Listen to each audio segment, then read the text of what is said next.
Her bahar gelende kövrəlirəm mən. Qaçıb kendimize gitmeyim gelir.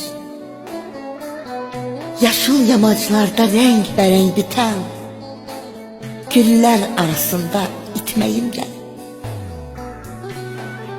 Ensiz cığırlarda yıkılım, durum. Toz torpağı üst başıma bulaşsın.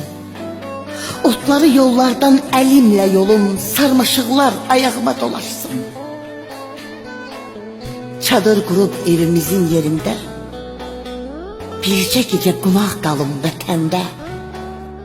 Dərin iç burnunu, kəkli yotunu, çay dəmliyim, süfrə salım vətəndə. At çapıb yaylağa çıxım vətəndə. Əsən yerlər tumarlasın telimi.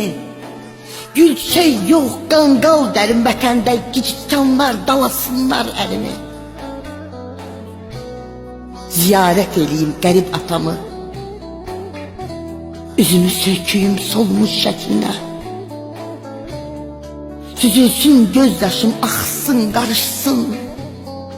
Həsrətdən gözləri dolmuş şəklinə. Her bahar gelende kövrəlirəm mən. Qaçıb kendimize getməyim gelir. Ayrılıp bir anlıq qəmdən, kədərdən uçup kendimize getməyim gelir. Köçüp kendimize getməyim gelir.